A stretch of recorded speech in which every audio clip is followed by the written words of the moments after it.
Well, hello there, friends. So we've been talking about belly fat.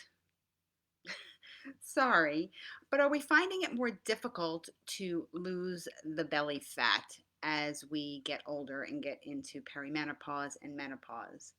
If you're in that category, like many of us, listen up or go back and listen to last week because I talked about kind of why it happens and then maybe try to implement adjusting your diet to kind of go with the week of your cycle.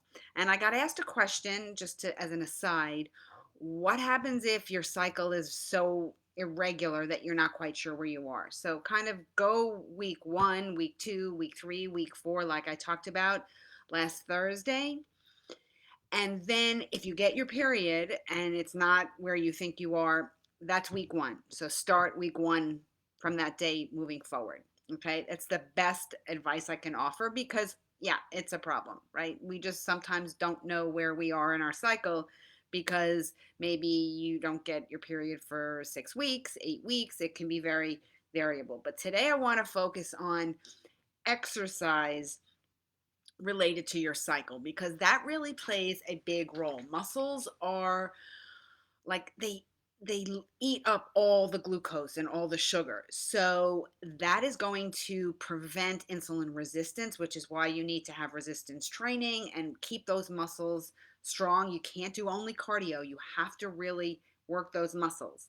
Okay? So certain muscle groups are predictors of longevity, starting with your glutes. Yeah, your butt, right? The hip to waist ratio is one of the best predictors of longevity.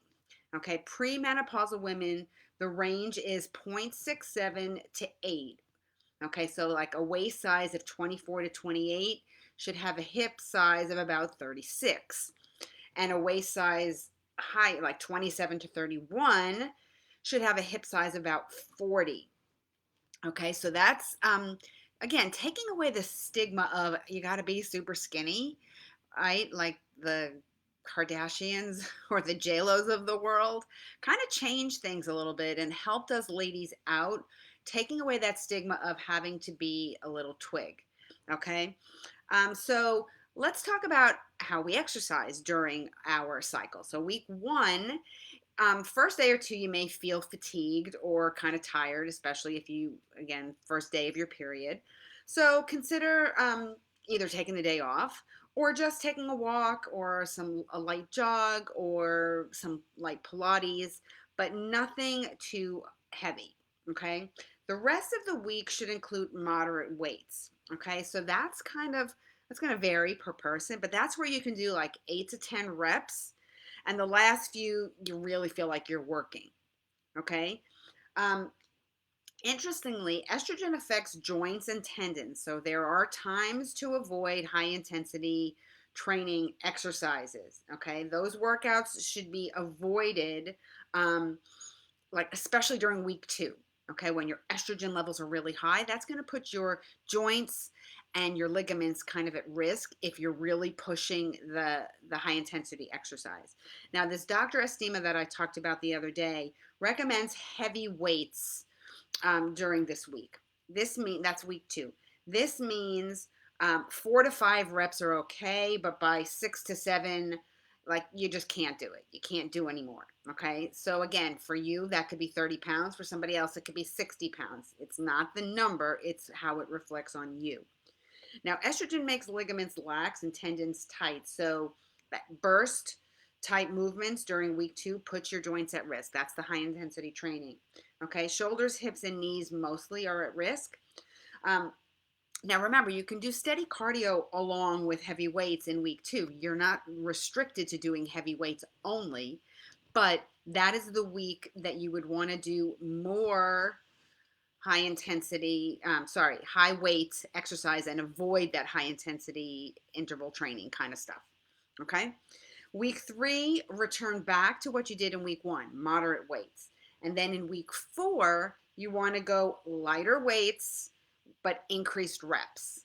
Okay, so if you normally do 30 pounds, you may want to drop it down to 10 or 15 pounds, but instead of 20 reps or 2 cycles of 10, you may want to do 4 cycles of 10. Okay, so that is how you should vary it. As long as you work your muscles to exhaustion at the end of your workout, that will help you build lean muscle mass, and that's what you want. Okay, squats and lunges are keys to lower body training, but your upper body for women in general, we are usually pretty weak. Okay, so push ups, pull ups, I can't do a pull up if I tried, but push ups on your toes, not on your knees. Really get those muscles working, get those chest muscles, the biceps, the triceps. So those are like the squats for your upper body. So the stronger your muscles, most of the time, the stronger your bones as well. So it's important as we get into menopause that we are working that combination, that we are keeping the muscles strong, keeping that structural part of our body strong so our bones stay healthy and strong as well. So again, really, really important. Week 1, moderate weights. Week 2, high weights. Week 3, moderate weights. Week 4, light weights, high rep. Okay, and again, cardio along the way. Week 2, avoid any high intensity training where you could be really like the burst, the jumping up and down, anything that's going to put those joints and ligaments at risk. Okay, again, just like with the meals, the food, if you're not sure where you are in your cycle, just start with week 1, go 1, 2, 3, 4, 1, 2, 3, 4. And if you get your period, wherever you are, switch to week 1 and start over. Okay, so on that note, I hope you're having an awesome day, and I will see you again on Thursday for another Live in 5.